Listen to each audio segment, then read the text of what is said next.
Cash को लेकर ये जरूरी नियम जिन्हें जानना है बेहद ही जरूरी, वरना हो सकती है कार्रवाई।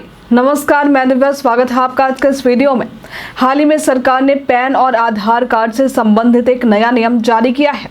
इसके तहत यदि कोई व्यक्ति एक वित्तीय वर्ष में 20 लाख रुपए का नगद लेन देन करता है तो उसे अपने पैन कार्ड और आधार नंबर की जानकारी प्रदान करनी होगी। अगर ऐसा नहीं किया जाता है तो टैक्स विभाग कार्रवाई कर सकता है। ये पहली बार नहीं है जब नगद लेन देन के संबंध में सख्त नियम लागू किए गए हैं। आयकर अधिनियम 1961 के तहत कोई भी व्यक्ति 20,000 रुपए से अधिक का नगद लोन नहीं ले सकता है और ना ही दे सकता है। ये नियम धारा 269 SS में उल्लेखित है।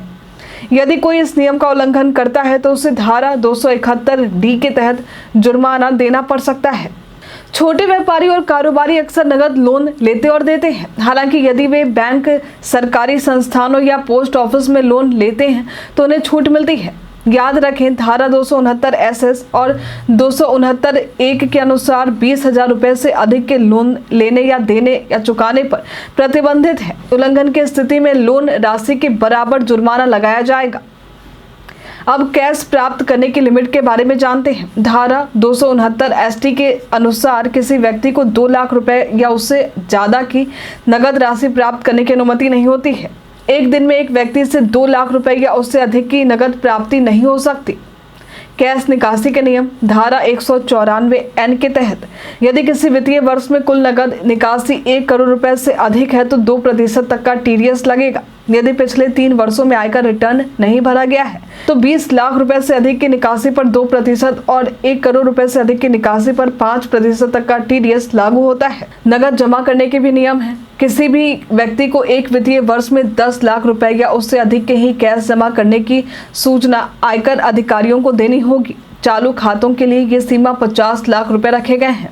बात करें कैश में मिलने वाले गिफ्ट और फिक्स्ड डिपॉजिट की, तो एक वित्तीय वर्ष में 50,000 रुपए से कम के नगद गिफ्ट टैक्स मुक्त होते हैं, लेकिन इस सीमा से अधिक के उपहार पर टैक्स लगाया जा सकता है। फिक्स्ड डिपॉजिट पर कोई अधिकतम नगद सीमा नहीं है, लेकिन यदि ब्याज आप 40,000 रुपए या वरिष्ठ नागरिकों के लिए 50,000 रुपए से अधिक है तो 10% TDS लागू होता है। सरकार का उद्देश्य डिजिटल भुगतान को बढ़ावा देना है, कर चोरी पर अंकुश लगाना है और मनी लॉन्ड्रिंग से निपटना है। इसलिए नगद लेन देन पर सख्त नियम बनाए गए हैं जिनका पालन करना जरूरी है। क्या आपको कैश से संबंधित ये नियम पता थे? हमें कमेंट में लिखकर जरूर बताएं। हमारे साथ बने रहने के लिए आपका धन्यवाद।